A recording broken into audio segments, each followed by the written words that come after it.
नमस्कार साथियों, स्थानीय परीक्षा परिणाम 2 मई को घोषित किया जाना है और उसके संबंध में कुछ आवश्यक तैयारियां विद्यालयों में की जानी है, तो उनके बारे में आज हम चर्चा करेंगे।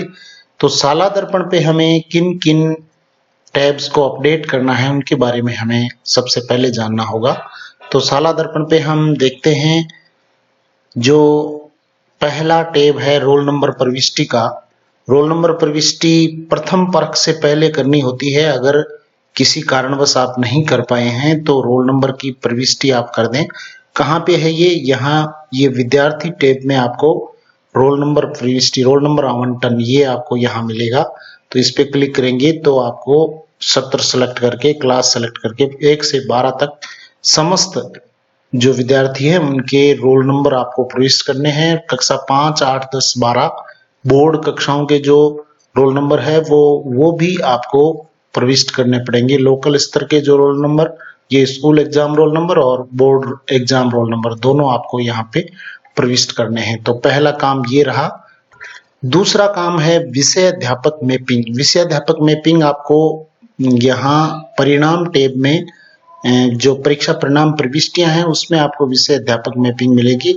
फॉर आरके एसएमबीके को छोड़ के अगला जो ये है फॉर ऑल क्लासेज, इसमें जाके आपको विषय अध्यापक मैपिंग करनी है। कक्षा 1 से लेकर 12 तक समस्त कक्षाओं के लिए आपको विषय अध्यापक मैपिंग करनी है। अगला जो कार्य है वो है 28 अप्रैल 2023 तक की उपस्थिति। विद्यार्थियों की जो मासिक उपस्थिति है वो 28 अप्रैल 2023 तक की आपको ऑनलाइन चढ़ानी है, क्योंकि लास्ट जो एग्जाम डे है वो 28 अप्रैल है। उसके बाद में वर्किंग डे इस माह में नहीं है। आपको उसके बाद में सीधा 2 मई को एग्जाम रिजल्ट सुनाना है। तो 28 अप्रैल तक की उपस्थिति वो समय से आपको कर देनी है, क्योंकि 28 के बाद आपको 29, 30 और 1 ये 3 दिन मिलेंगे और उन 3 दिनों में सर्वर भी बहुत बिजी मिलेगा। तो ये प्रविष्टि भी प्रत्येक क्लास की आपको 28 अप्रैल तक की कर देनी है। मासिक उपस्थिति का जो ये टैब है विद्यार्थी टैब में ही आपको मिलेगा। मासिक उपस्थिति प्रविष्टि, ये यहाँ पे आपको क्लास और सेशन सेलेक्ट करके और माह सेलेक्ट करके आपको ये उपस्थिति दर्ज करनी है। तो इसके अलावा आपको जो कुल कार्य दिवस है उसकी प्रविष्टि आपको पहले करनी होगी, उसके पश्चात यहाँ पे आप प्रविष्टि कर पाएंगे। इसके अलावा एक महत्वपूर्ण प्रविष्टि है वो विद्यार्थी विवरण प्रविष्टि। प्रपत्र 9 में अगर किसी विद्यार्थी की अपडेशन नहीं है, टोटल आपके राइट के निशान आने चाहिए। अभी हम एक क्लास को सेलेक्ट करते हैं। जैसे यहाँ पे एक क्लास को हमने सेलेक्ट किया कि ये जो सब यहाँ पे राइट के निशान आ रहे हैं, ये आने जरूरी है। अगर प्रपत्र 9 पूरा नहीं भरा हुआ हो तो ये राइट के निशान नहीं आएंगे। तो ये जरूरी क्यों है? क्योंकि जब टीसी आप जनरेट करेंगे किसी भी क्लास की, तो ये प्रविष्टियां अगर पूरी नहीं होगी तो उस टाइम आपके ये एक्स्ट्रा काम बढ़ जाएगा, इसलिए ये काम भी साथ साथ में कर लेना है। अगला काम है कक्षा 1 और 2 के लिए होलिस्टिक कार्ड बनाना। ये मैन्युअली बनाने होंगे और इसका प्रारूप या ये जो मैन्युअली आपको सीबीओ कार्यालय से मिले होंगे, होलिस्टिक समग्र प्रगति प्रतिवेदन होलिस्टिक रिपोर्ट कार्ड। तो ये प्रतिवेदन जो है ये प्रत्येक क्लास यानी कक्षा 1 और 2 के लिए तैयार करना है। तो ये आपको मैन्युअली तैयार करना होगा। ऑनलाइन इसका प्रिंट आप लेना चाहें, अगर इसका ऑफलाइन आपके पास कॉपी नहीं हो तो इसको आप वैसे प्रिंट करके और भर के और विद्यार्थियों को दे सकते हो। लेकिन कक्षा 1 और 2 का रिजल्ट वो ऑनलाइन तैयार नहीं होगा, ये ऑफलाइन ही आपको इसी तरीके से इस रिपोर्ट कार्ड में तैयार करना होगा। कक्षा 3 और 4 के लिए जो होलिस्टिक कार्ड बनेगा वो आरकेएसएमबीके से लिंक करके और बनेगा। तो उसके लिए आपको ऐसे 3 तक की पर्यावरण विषय की प्रविष्टियां करनी है, ताकि वहां से ऑनलाइन वो जो होलिस्टिक कार्ड है वो जनरेट हो सके। तो ये प्रविष्टि कहाँ करनी है ये हम देखते हैं। यहाँ परिणाम टैब में आपको परीक्षा परिणाम प्रविष्टियां में समेटिव असेसमेंट ऐसे एंट्री, तो यहाँ पे क्लास 3 और 4, 3 और 4 इन 2 के लिए आपको यहाँ प्रविष्टियां करनी है। जैसे ऐसे 1 और ऐसे 2 की प्रविष्टि हो चुकी है, ऐसे 3 की प्रविष्टि करनी है। तो यहाँ जैसे एक विद्यार्थी है, इसके ऐसे 3 में सब्जेक्ट पर्यावरण में आप जाएंगे तो यहाँ आप ग्रेड जैसे ए है तो इसको हम सबमिट कर देंगे, तो इसके ये प्रविष्टि हो चुकी है। इसको आप एडिट भी कर सकते हैं।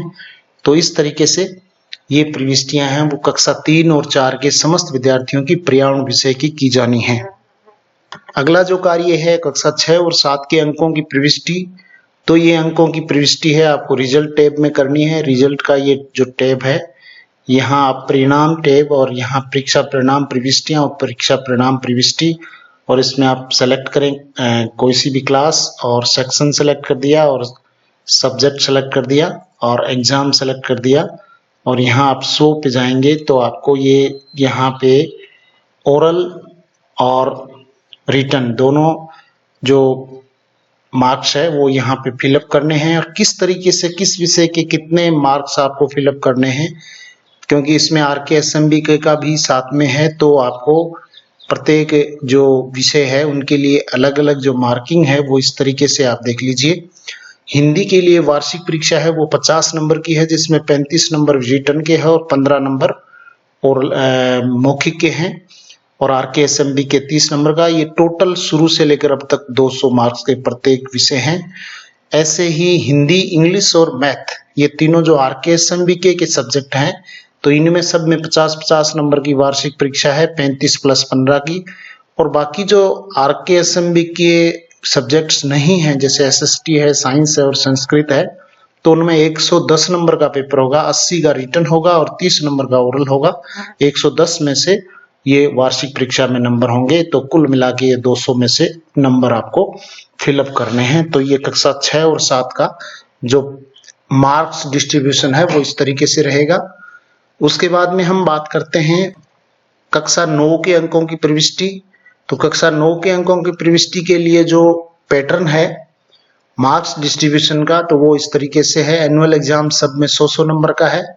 मूल जो 6 विषय है उनके 100-100 नंबर्स, और इसके अलावा आपके जो अदर सब्जेक्ट है, हेल्थ एंड फिजिकल एजुकेशन या राजस्थान का स्वतंत्रता आंदोलन और शौर्य परंपरा, कॉन्सेप्ट ऑफ इंफॉर्मेशन टेक्नोलॉजी और SUPW और आर्ट एजुकेशन, इनके भी 100-100 नंबर से ये ग्रेड आपको देनी है। तो अभी तक उसमें फिलअप करवाया हुआ नहीं है। हाफ ईयरली एग्जामिनेशन या थर्ड जो टेस्ट हुए थे वहां तक जो ऑनलाइन प्रविष्टि हुई थी उसमें आपको ये नंबर चढ़वाए नहीं थे। तो अब आपको फाइनल जो एनुअल एग्जाम के साथ आप नंबर चढ़ाएंगे तो उसमें 100 में से आपको नंबर टोटल करके चढ़ाने हैं, ताकि इसमें भी जब अंक तालिका में सही 100 में से नंबर आपके मार्कशीट में आ सके।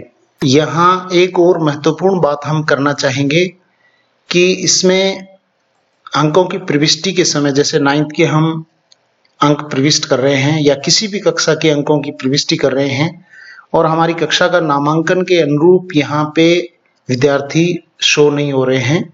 यहाँ 59 विद्यार्थी शो हो रहे हैं, और जबकि वास्तव में ज्यादा है या कम है। तो उस स्थिति में आपको क्या करना है, रिजल्ट रीसेट का टैब है, वहां जाके आपको परीक्षा परिणाम प्रविष्टियां में ही रिजल्ट रीसेट डेटा, यहाँ जाके आपको सेलेक्ट एग्जाम, जैसे एनुअल एग्जाम में शो नहीं हो रहे हैं, 9th के शो नहीं हो रहे हैं, और ये यहाँ पे हम देखेंगे तो इधर आपको ऊपर वाली संख्या और नीचे वाली संख्या ये अगर बराबर नहीं दिख रही हो तो आप इसको सिंक्रोनाइज कर दें। सिंक्रोनाइज स्टूडेंट रिजल्ट डाटा यहाँ कर देंगे आप, तो वहां पे पूरी संख्या आपको शो हो जाएगी। ये केवल इस क्लास के नहीं है, आप सभी क्लासों के लिए है कि आपके किसी भी कक्षा में पूरे विद्यार्थी रिजल्ट में शो नहीं हो रहे हो तो यहाँ रिजल्ट रीसेट डेटा में आके आपको वो विद्यार्थी है वो शो करवा देने हैं।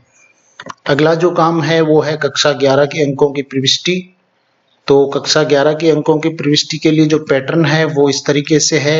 100 नंबर की थ्योरी है नॉन प्रैक्टिकल सब्जेक्ट के लिए, और प्रैक्टिकल सब्जेक्ट जो नॉर्मल है उनके लिए 70 नंबर की थ्योरी और 30 नंबर का प्रैक्टिकल है, और जो स्पेशल प्रैक्टिकल वाले सब्जेक्ट हैं उनके लिए 30 नंबर की थ्योरी है और 70 नंबर का प्रैक्टिकल है, और टाइपिंग अगर है तो उसमें 100 नंबर की थ्योरी है।